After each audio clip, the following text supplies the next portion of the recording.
Ocehan ini cuma berisi opini dari seorang awam.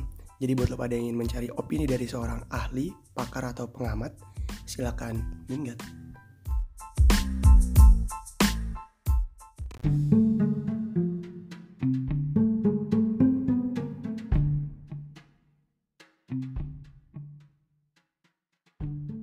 Assalamualaikum, selamat datang di acara Awam Bicara.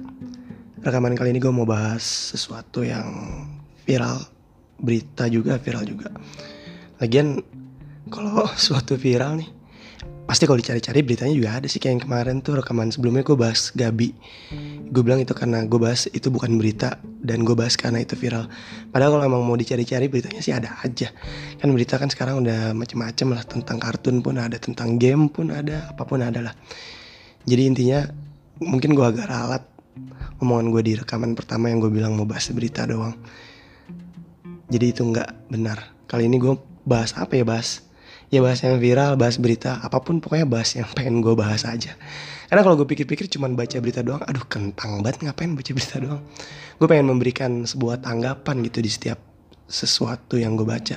Apapun itu berita, viral atau apapun itu, gue pengen memberikan opini gue tentang hal itu. Kalau cuma baca doang, kentang deh, tanggung banget, males kayaknya. Gue males bikinnya juga. Nah sekarang gue mau bahas sesuatu yang viral juga, berita juga. Ini tentang influencer. Kalau lo cari beritanya pasti ada. Adalah pokoknya seorang influencer yang nikah. Gue bukan mau bahas beritanya, gue mau bahas soal fenomenanya. Fenomena yang terjadi akibat influencer ini. Karena memang sesuai sih dengan namanya, influence. Dia benar-benar mempengaruhi orang-orang, khususnya orang-orang yang gue follow di Twitter. Jadi gini, jadi ada influencer yang habis nikah, udah lama nikahnya, terus cerai. Ya lo tau lah pada siapa, gue malas nyebutnya karena gue gak mau bahas dia itu siapa, dan gue gak mau bahas tentang dia. Gue cuma mau bahas fenomena aja. Jadi dia nikah terus cerai, dan karena dia influencer, ini berakibatkan khususnya anak cewek kebanyakan di Twitter gue nih pada nge-tweet jadi takut nikah. Aduh gue takut nikah, takut cerai gitu. Pasti banyak masalah kalau nikah. Ya emang bener banyak masalah, tapi yang ditakutin dibilang aduh nanti gue kalau nikah cerai. Padahal kalau lo lihat nih, bukan influencer aja deh lo liatnya, banyak orang yang nikah tapi gak cerai. Dan itu gak berpengaruh apa-apa ke orang lain karena mereka bukan influencer. Tapi sayangnya ya segitu gampangnya orang terpengaruh sama hal itu kan, cuma karena dia influencer terus dia nikah terus dia cerai, mengakibatkan orang jadi takut nikah. Padahal kalau lihat dari masalahnya bukan di pernikahan. Ya memang benar kalau lo nikah lo nggak akan cerai, itu udah jelas, itu logis. Tapi kalau lo mau berpikir nih, masalahnya bukan di nikahnya, masalahnya apa sih yang menyebabkan dia cerai? Nah itu masalahnya. Ibarat kata lo mau makan nih, terus lo nggak jadi makan gara-gara ngeliat ada orang yang makan terus keracunan. Nah yang salah kan bukan karena lo mau makannya, yang salah itu mungkin di makanan itu ada racunnya, kita nggak make sure, kita nggak mastiin. Coba kalau sebelum lo makan lo pastiin makanan itu benar-benar sehat atau benar-benar aman apa enggak, ya lo nggak bakal keracunan. Jadi bukan berarti lo mau makan terus ngeliat orang makan keracunan, lo nggak mau makan seumur hidup lo, nggak begitu kan? Meninggal lo nggak makan seumur hidup lo. Sama halnya kayak nikah. Lo sebelum nikah pastiin dulu nih pasangan yang mau lo nikahin bakal jadi racun apa enggak di hidup lo. Kalau jadi racun ya pasti ujung-ujungnya cerai kalau enggak bertahan dengan kepahitan. Tapi ya itu salah satu faktor sih, salah satu faktor aja lah. Sebenarnya faktor-faktor perceraian banyak, gue juga bukan expert kan, sesuai judulnya awam.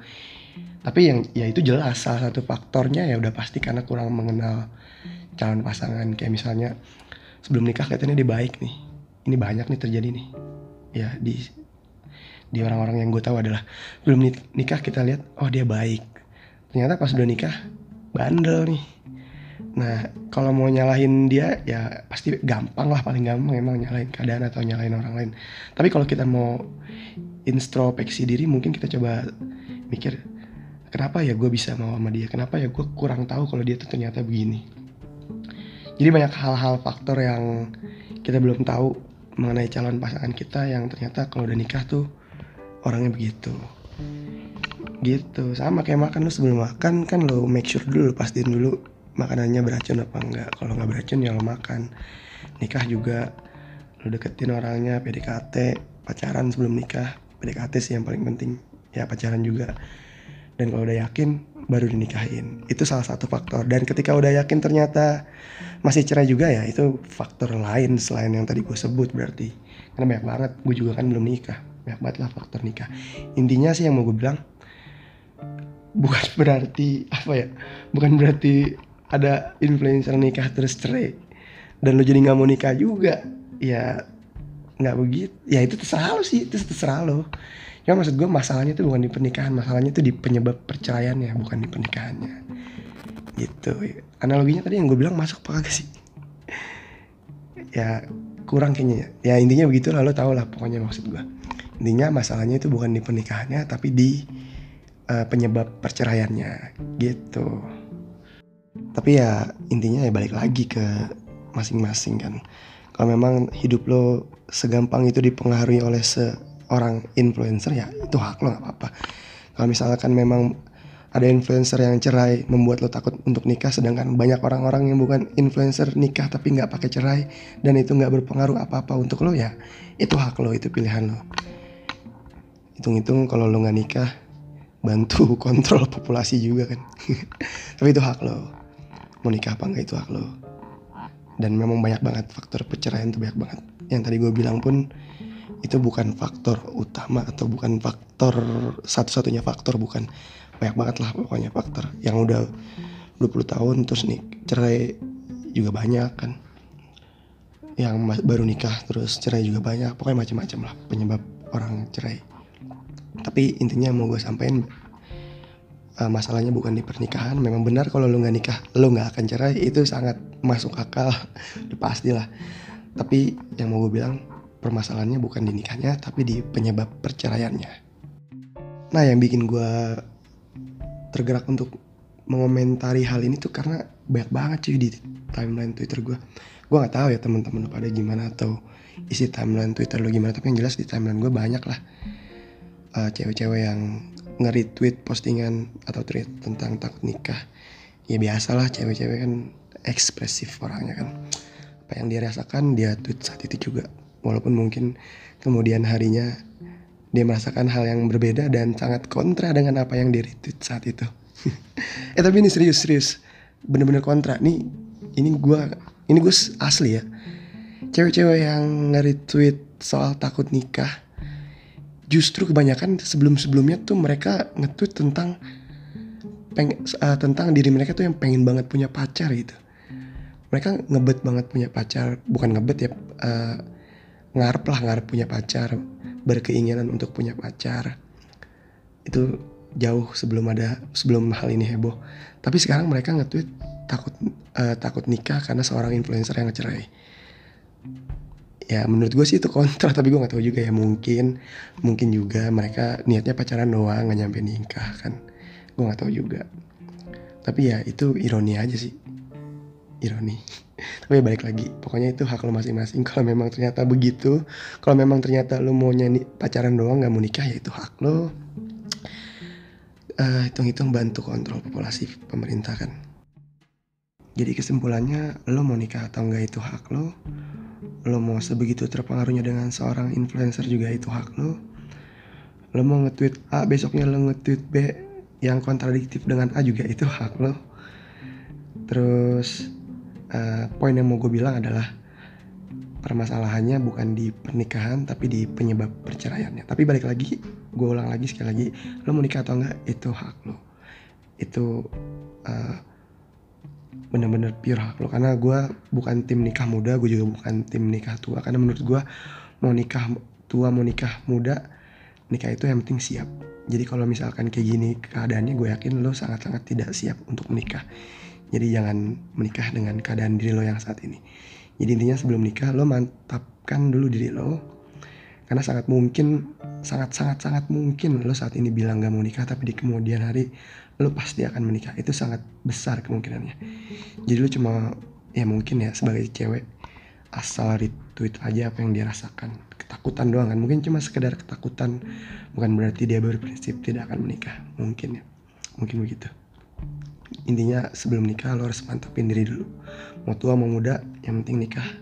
Syaratnya tuh harus siap. dalam segi apapun ya siapnya.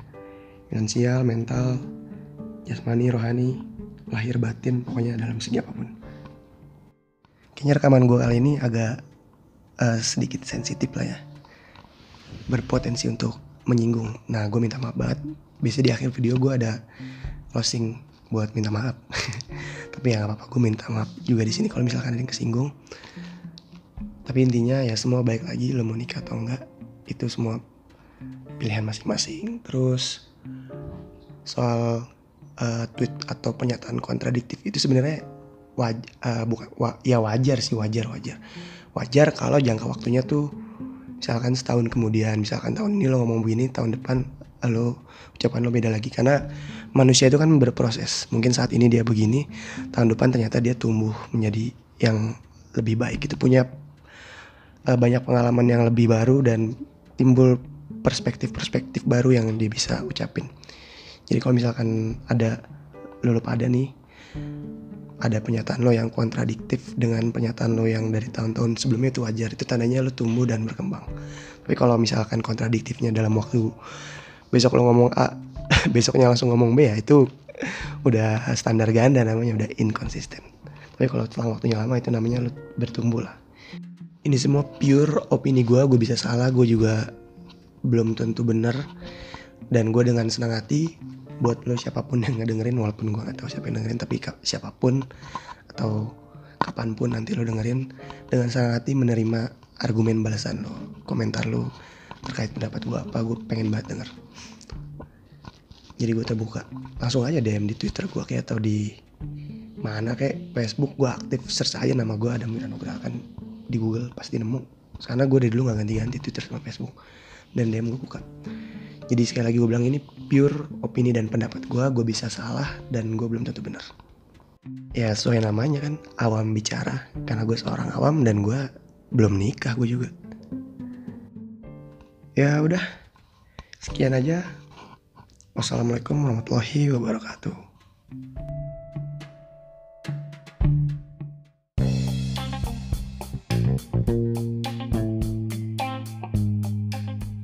Terima kasih buat yang udah dengerin. Mohon maaf kalau ada salah-salah kata. Sekian dan dadah.